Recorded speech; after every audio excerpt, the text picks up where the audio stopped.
70-80 हज़ार की लीड से जीत रहे थे।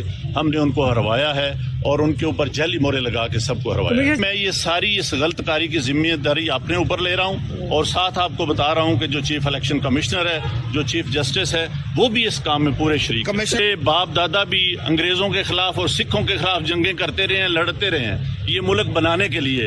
अब मैं इस मुल्क को तोड़ने का हिस्सा नहीं बन सकता। मैंने रावलपिंडी के लिए 14-14, 16-16 घंटे काम किया है। मैंने यहाँ रिंग रोड बनाया है, ददोचा डैम बनाया है, होली फैमिली हॉस्पिटल बनाया है, जिमखाना बनाया है, मैंने लारी अड्डे बनाए हैं, मजदूरों के लिए सेंटर बनाए हैं, मंशियात के अड्डे सेंटर बनाए हैं। सब कुछ मैं अपने मुल्क की बेहतरी के लिए करता रहूं, लेकिन आखिर पे मैंने जो इस मुल्क के पेट में छुरा घोंपा है, मुझे वो सोने नहीं देता। मैं ये सुकून की मौत बर्बाद करता हूँ। जो मैंने जुल्म किया है मुझे उसकी सजा मिलनी चाहिए और बाकी भी इस जुल्म में जो लोग शामिल हैं